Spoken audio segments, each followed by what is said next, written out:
Assalamualaikum warahmatullahi wabarakatuh. Perkenalkan, nama saya Delia Dwi Puspitasari. Saya dari jurusan Tadris Kimia, Fakultas Tarbiyah dan Ilmu Keguruan dari Universitas Islam Negeri Sayyid Ali Rahmatullah Tulungagung. Jadi, di sini saya akan menjelaskan tentang materi kimia, yakni laju reaksi, untuk memenuhi tugas magang 1. Nah, tujuan pembelajaran pada materi ini, yakni yang pertama, siswa mampu memahami teori tumbukan yang berkaitan dengan laju reaksi. Kemudian yang kedua, siswa mampu menganalisis faktor-faktor yang mempengaruhi laju reaksi. Nah, bagaimana reaksi kimia itu dapat terjadi? Perhatikan gambar berikut untuk menjelaskan bagaimana reaksi kimia itu dapat terjadi. Nah, pada gambar poin A yang atas itu, ada senyawa A disusun dari AA direaksikan dengan senyawa yang terdiri dari BB. Nah, kemudian produknya bagaimana? Tetap ya dari sebelumnya. Kemudian yang poin B itu ada senyawa AA direaksikan dengan senyawa BB, itu direaksikan menjadi senyawa api. Jadi perbedaannya ada pada produk ya, di poin A dan juga B. Nah, terus pertanyaannya mana yang berhasil melakukan sebuah reaksi? Nah, perlu diingat kembali bahwa perubahan kimia itu harus menghasilkan produk baru. Jadi, yang merupakan yang berhasil melakukan reaksi kimia adalah yang gambar B. Karena dari senyawa AA direaksikan dengan senyawa BB menghasilkan produk AB dan AB. Nah, untuk menjelaskan bagaimana reaksi kimia itu dapat terjadi, itu dijelaskan oleh teori tumbukan. Nah, teori tumbukan menyatakan bahwa partikel-partikel reaktan atau reaksi harus bertumbukan terlebih dahulu sebelum terjadinya suatu reaksi. Nah, tumbukan antar partikel reaktan yang menghasilkan zat baru disebut tumbukan efektif. Jadi, reaktannya itu kan terdiri dari beberapa senyawa. Nah, di situ akan terurai dan saling bertumbukan satu sama lain sehingga dia bisa menghasilkan produk baru. Disitulah terjadinya sebuah reaksi.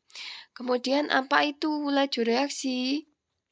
Nah, perhatikan gambar berikut ini. Di sebelah kiri ada pembakaran kertas dan di sebelah kanan ada pengkaratan besi. Nah, gambar di atas itu kan menunjukkan sebuah proses yang berbeda. Nah, tentunya kedua proses perubahan kimia tersebut juga memberikan data yang berbeda. Kalau menurut pengamatan adik-adik, lebih cepat yang mana? Ya, benar sekali. Tentunya lebih cepat proses pembakaran kertas daripada pengkaratan besi, karena pengkaratan besi itu membutuhkan waktu yang lama. Nah, dari sini disimpulkan bahwa apabila perubahan konsentrasi reaktan atau produk dibandingkan dengan waktu yang dibutuhkan untuk bereaksi, maka itulah yang disebut dengan laju reaksi. Gampangnya bahwa laju reaksi itu perubahan konsentrasi reaktan atau produk tiap satuan waktu gitu. Kemudian, apakah semua reaksi kimia itu memiliki laju atau kecepatan yang sama? Nah, berdasarkan gambar pengamatan sebelumnya, yakni pada pembakaran kertas dan pengkaratan besi tadi, kedua proses ini memiliki laju reaksi yang berbeda. Tentunya lebih cepat yang pembakaran kertas. Nah, apa yang mempengaruhi laju reaksi? Nah, faktor-faktor yang mempengaruhi laju reaksi ada 4, yakni konsentrasi, luas permukaan, suhu, dan juga katalis. Nah, yang pertama konsentrasi. Nah, konsentrasi itu banyaknya partikel yang terdapat pada persatuan volume. Jadi misalkan ada itu sudah diilustrasikan pada gambar bagian A yang kiri dengan yang B bagian kanan. Di situ konsentrasinya lebih tinggi yang mana? Ya, benar sekali ya, tinggi yang gambar B. Nah, di situ berarti bisa digambarkan bahwa tumbukan antar partikelnya yang dihasilkan itu lebih sering yang B. Nah, dari situ semakin tinggi konsentrasi, maka semakin tinggi laju reaksinya. Karena tumbukan antar partikel bereaksi itu semakin sering terjadi. Jadi, laju reaksinya lebih cepat gambar B daripada gambar A. Kemudian luas permukaan. Nah, luas permukaan dalam laju reaksi itu adalah bidang sentuh yang dimiliki oleh suatu partikel. Nah, semakin banyak bidang sentuh atau luas permukaan partikel pada tiap partikel, maka semakin tinggi laju reaksinya karena tumbukan antar partikelnya juga semakin tinggi. Jadi perhatikan gambar di bawah ini, yang di sebelah kiri ada balok kayu, yang sebelah kanan ada serbuk kayu. Nah, laju reaksinya ini lebih cepat yang mana? Nah, tentu saja lebih cepat yang serbuk kayu. Jadi serbuk kayu ini. Nah, kalau dia dilarutkan, balok kayu dilarutkan dengan serbuk kayu dilarutkan dalam air, itu akan lebih cepat larut yang mana? Tentunya lebih cepat larut yang berbentuk serbuk.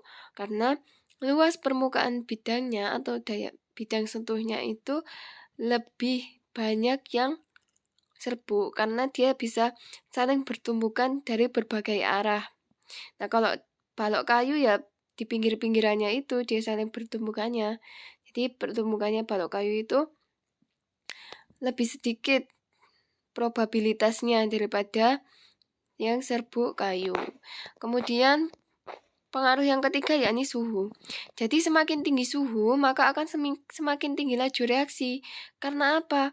Nah, bisa diperhatikan yang di gambar kiri itu suhunya tinggi, terus yang kanan itu suhunya rendah. Nah, kalau suhunya tinggi, otomatis kan semakin panas gitu ya, semakin panas, jadi energi kinetik atau energi gerak dari partikelnya itu akan semakin meningkat. Jadi tumbukan antar partikelnya itu akan lebih sering terjadi. Nah, dari situ laju reaksinya itu akan lebih cepat yang suhu tinggi. Jadi bisa dilihat kalau kita lagi melarutkan, misalkan melarutkan garam pada air yang suhu tinggi dan rendah, di situ pasti cepat larut pada suhu tinggi daripada suhu rendah. Kemudian katalis. Katalis merupakan zat yang dapat terlibat dalam proses reaksi atau mengalami perubahan selama reaksi berlangsung. Akan tetapi saat reaksi sudah selesai, katalis akan diperoleh kembali dengan jumlah yang sama. Jadi bisa diperhatikan pada grafik tersebut.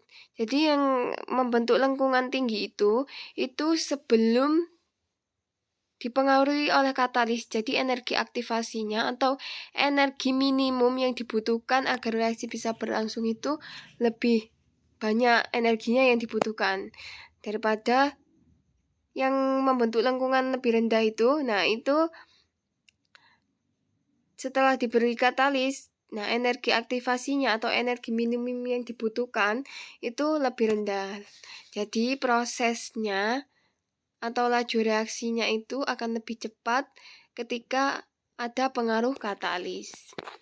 Nah, di sini ada pekerjaan rumah untuk adik-adik kerjakan. Ini apakah semua reaksi diharapkan cepat selesai?